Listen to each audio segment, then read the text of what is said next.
ஆண்டவராகிய இயேசு கிறிஸ்துவின் நாமத்தினாலே உங்கள் யாவருக்கும் அன்பான வாழ்த்துக்கள்.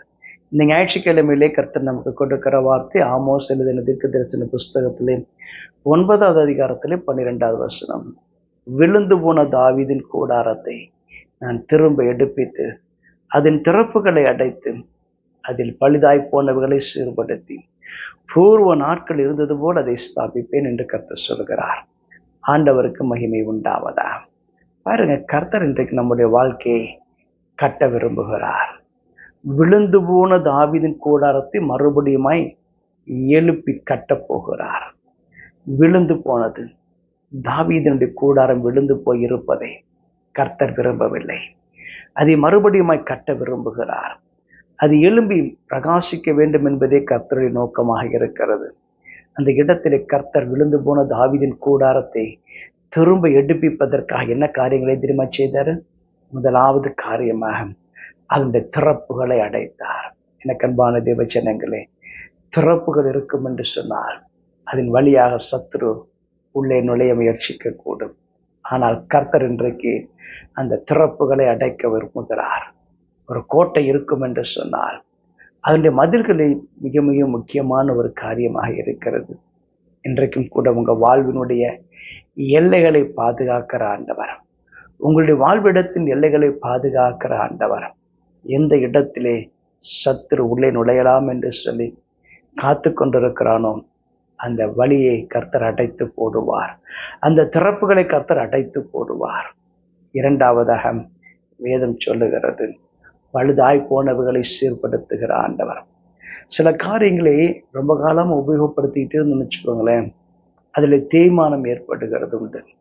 அந்த தேய்மானம் என்ன தெரியுமா நடக்கும்? அதுக்கப்புறமா அது மறுபடியுமே வேறு ஒரு காரியத்தை கொண்டு வந்து புதுப்பிக்க வேண்டியது அவசியமாக இருக்கிறது.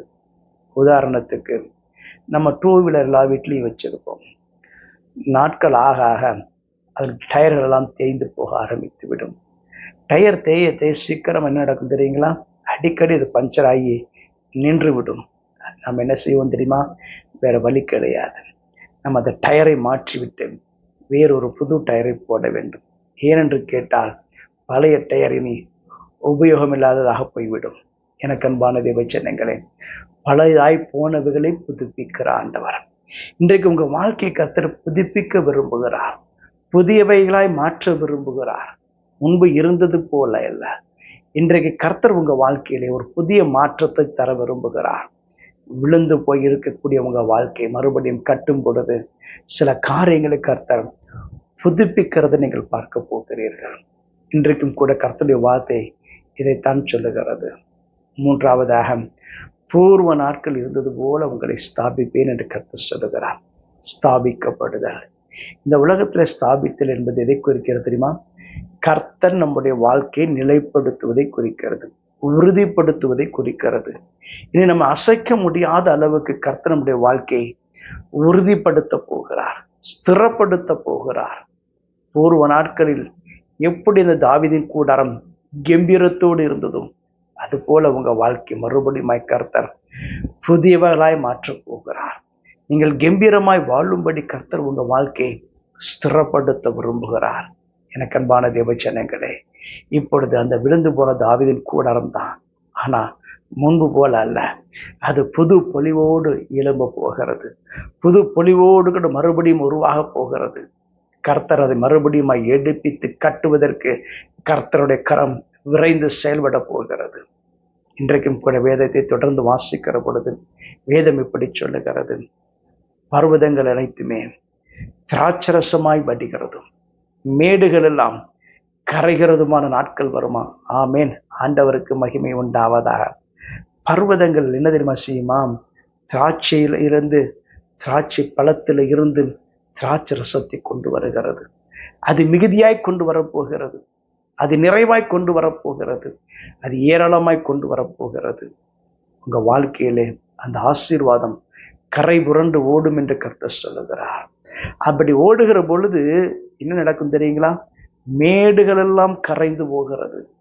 உங்க வாழ்விலே இருக்கக்கூடிய தடைகள் எல்லாம் கரைந்து போகிறது. வாழ்விலே காணப்படுகிற எல்லா குறைவுகளும் காணாமல் போகிறது. நீங்கள் பார்க்க போகிறீர்கள். ஆம், நீங்கள் வாழ்விலே மாற்றத்தை காணப்போகிறீர்கள்.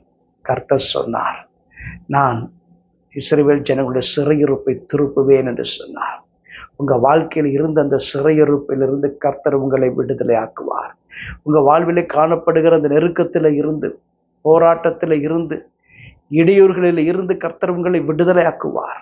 ஆம், எனக்கு அன்பான தேவஜனங்களே, மறுபடியுமாய் பாலான ஸ்தலங்கள் கட்டப்படும். அந்த மண்மேடுகளாய் கிடந்த ஸ்தலங்கள் கட்டப்படும். ஆண்டவர் வாக்கு கொடுக்கிறார். இன்றைக்கு உங்க வாழ்க்கையில ஏதோ ஒன்று விழுந்து போய் இருக்கலாம், உடைந்து போய் இருக்கலாம், நீங்கள் தொய்ந்து போனவர்களாய் வாழ்ந்து கொண்டு இருக்கலாம். உங்க வாழ்வுடைய மாற்றத்தை கொண்டு வரும்படிய கர்த்தர் உங்க உடைக்கப்பட்ட இடத்தை மறுபடியும் கட்டப் போகிறார். ஆண்டவர் அற்புதம் செய்ய போகிறார். நீங்கள் மறுபடியும் குடியேறுவீர்கள். உங்க வாழ்க்கையிலே நீங்கள் கொடுத்திருக்கக்கூடிய ஆசீர்வாதத்தை பெற்று அனுபவிக்கும்படியாய் கர்த்தர் உங்களுக்கு கிருபை செய்ய போகிறார். அதனால தான் வேதம் சொல்லுகிற திராட்சை தோட்டங்களை நாட்டுவார்கள், அதனுடைய பல ரசத்தை குடிப்பார்கள், தோட்டங்களை உண்டாக்குவார்கள், அதனுடைய கனியை புசிப்பார் என்று எழுதப்பட்டிருக்கிறது. ஆம், நீங்கள் படுகிற பிரயாசம் விருதாவாக இருக்க போவதில்லை. கர்த்தர் உங்க வாழ்விலே மிகப்பெரிய ஒரு ஆசீர்வாதத்தை, செல்வ செழிப்பை கொண்டு வரும்படி கர்த்தர் உறுதியாக இருக்கிறார். உங்க வாழ்க்கையில நீங்கள் மிகப்பெரிய மாற்றத்தை காண்பீர்கள். அதனால தான் வேதம் சொல்லுகிறது, நான் அவர்கள் கொடுத்திருக்கிற தேசத்திலே அவர்களை நாட்டுவேன் என்று சொன்னார். அவர்கள் இனி பிடுங்கப்படுவதில்லை என்று சொன்னார். ஆண்டவருக்கு மகிமை உண்டாவதாக. கர்த்தர் உங்களுக்கு கொடுத்திருக்கக்கூடிய ஸ்தானத்தில் இருந்து ஒரு மனிதனும் உங்களை அசைக்க முடியாது, ஒரு மனுஷனும் உங்களை பிடுங்க முடியாது. கர்த்தர் உங்களை ஸ்தாபித்திருக்கிறார், உறுதியாக ஸ்தாபித்திருக்கிறார். அதான் வேதம் சொல்லுகிறது, உங்க வாழ்க்கையில கர்த்தர் பூர்வ நாட்கள் இருந்தது போல உங்களை ஸ்தாபிப்பேன் என்று சொல்லி கர்த்தர் உங்களை ஆசீர்வதிக்கிறார். நீங்கள் வெகு சீக்கிரத்திலே புதுப்பிக்கப்படுவீர்கள். வெகு சீக்கிரத்திலே உங்க வாழ்க்கையிலே புதிய மாற்றங்கள் உண்டாகும். வெகு சீக்கிரத்திலே உங்க வாழ்க்கையிலே மன மகிழ்ச்சியின் ஆசீர்வாதத்தை பார்ப்பீர்கள்.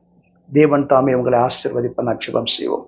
எங்களை அதிகமாய் நேசிக்க நல்ல ஆண்டவரே, இன்றைக்கும் உடைய பிள்ளைகள் வாழ்க்கையில காணப்படுகிற எல்லா திறப்புகளையும் கர்த்தர் அடைக்கும்படி நான் செபிக்கிறேன். பழுதானவர்களை கர்த்தர் சீர்படுத்தும்படி நான் செபிக்கிறேன். உடைய பிள்ளைகள் வாழ்க்கை பூர்வ நாட்கள் இருந்தது போல கர்த்தர் ஸ்தாபித்து உங்களுடைய பிள்ளைகளை மகிழ பண்ணும்படி நான் செபிக்கிறேன். எந்த தேசத்தில் உடைய பிள்ளைகளை வைத்திருக்கிறீரோ அந்த தேசத்தில் இனி பிடுங்கப்படாமல் அவர்களை கர்த்தர் உறுதிப்படுத்தும்படியாய், நிலைப்படுத்தும்படியாய், ஆசீர்வதிக்கும்படி நான் செபிக்கிறேன். இயேசுவின் ஜெபம் கேளும் பிதாவே, ஆமென். God bless you.